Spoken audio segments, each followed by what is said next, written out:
बिस्मिल्लाहिर्रहमानिर्रहीम अस्सलामुअलैकुम। Mixer of vlog में आप सबको वेलकम करती हूँ। कैसे हैं आप सब? आई होप कि आप सब खैरियत से होंगे। अल्हम्दुलिल्लाह मैं भी ठीक ठाक हूँ। तो आज मैं आपके साथ इंतहाई क्विक मज़ेदार से कौरमे की रेसिपी शेयर करने वाली हूँ, जो कि बहुत ही आसानी से झटपट चंद ही मिनटों में बनकर तैयार हो जाता है। आप इसको खूब इंजॉय करेंगे। एकदम मज़ेदार ग्रेवी इसकी बनकर तैयार होती है। जो बिगनर्स हैं, जिनसे कौरमे की ग्रेवी अच्छी नहीं बनती, कौरमा खुशबूदार नहीं बनता, तो ये वीडियो आपके लिए है।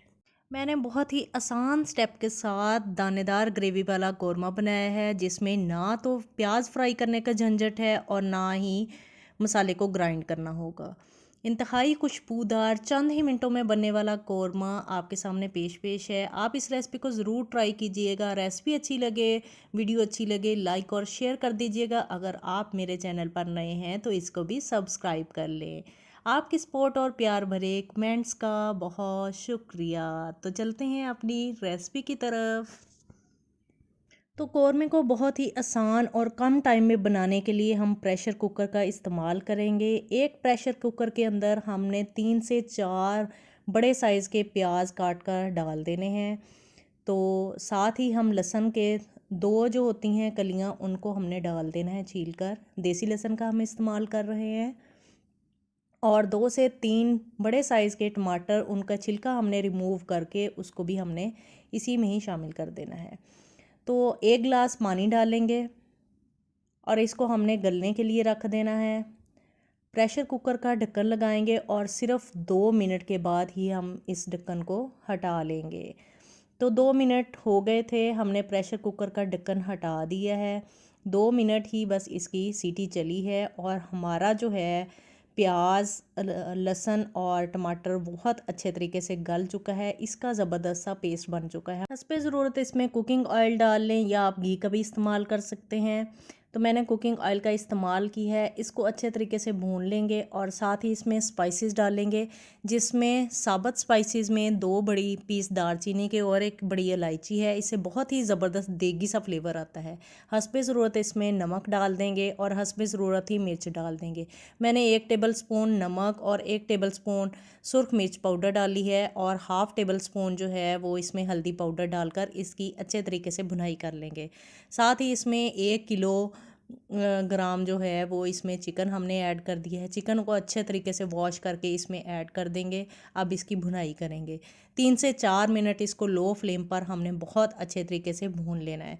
भुनाई करने में आपने बिल्कुल भी कंजूसी नहीं करनी। जितने अच्छे तरीके से लो फ्लेम पर हम इसकी भुनाई करेंगे, उतना ही हमारा जो है चिकन कौरमा ज़बरदस्त सा बनकर तैयार होगा, दानेदार बनकर तैयार होगा।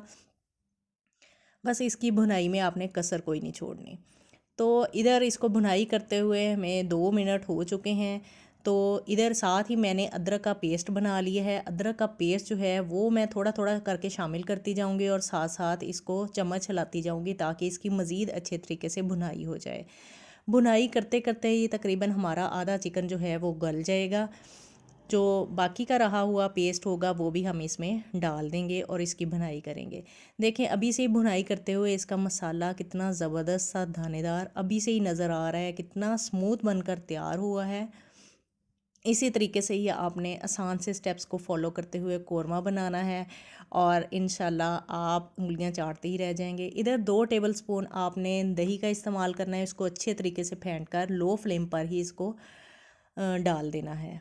तो साथ ही मैं इसमें पानी डाल दूँगी। आप हस्बे ज़रूरत जितनी आपको कौरमे की कंसिस्टेंसी चाहिए, जितनी आपको ग्रेवी चाहिए, उसके अकॉर्डिंग आप इसमें पानी डालकर इसको कवर लगा कर रख देंगे। ठीक है, उतने में ही हमारा कौरमा भी गल जाएगा और इसके ऊपर घी भी आ जाएगा। तो मुझे जितनी ग्रेवी चाहिए थी मैंने उतना पानी डाला। तकरीबन मैंने आधा ग्लास और पानी का ऐड किया है और उसको कवर लगा के रख दिया है। तो अल्हम्दुलिल्लाह कौरमा आपके सामने है, कितना ज़बरदस्त बनकर अल्हम्दुलिल्लाह तैयार हो गया है और ये जायके में भी बहुत ही लाजवाब बनता है।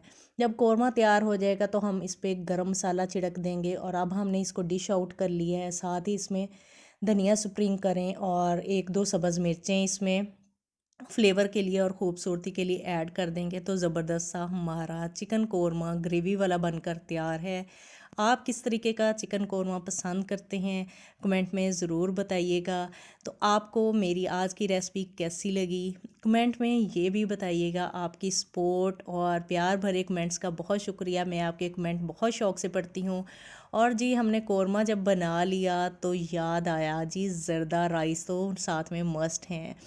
तो हमारा जो है मेन्यू ज़र्दा राइस के बगैर अधूरा है, तो मैंने झटपट से ज़र्दा राइस भी बना लिए। देख के बताएं कि ये कैसे बने हैं, मतलब लुक वाइज ये कैसे लग रहे हैं, और मेरी कौरमे की रेसिपी आपको कैसी लगी मुझे ज़रूर बताइएगा। मुझे आपके कमेंट्स का बहुत ही इंतज़ार रहता है। अगर आपने मेरी पहली वाली रेसिपीज़ नहीं देखी तो वो भी ज़रूर देखिएगा, इंशाल्लाह आपको बहुत ही फ़ायदा होगा। छोटे छोटे स्टेप्स हैं जिनकी मदद से आप बहुत अच्छी कुकिंग कर सकते हैं। तो ज़र्दा राइस जो हैं वो भी हमारे खुशबूदार बनकर तैयार हो गए हैं, और अब मुझसे बिल्कुल भी सब्र नहीं हो रहा था, तो मैंने इसको डिश आउट किया है और साथ ही इसको इंजॉय करेंगे। आप भी इस रेसिपी को ज़रूर ट्राई कीजिएगा और घर वालों से ज़रूर तारीफ़ें जो हैं वो वसूल कीजिएगा। मिलते हैं अपनी नेक्स्ट अच्छी सी रेसिपी के साथ, तब तक अपना ख्याल रखिएगा, मुझे अपनी दुआओं में याद रखिएगा। मिलते हैं नेक्स्ट आसान सी अच्छी सी रेसिपी के साथ, तब तक अल्लाह हाफिज़।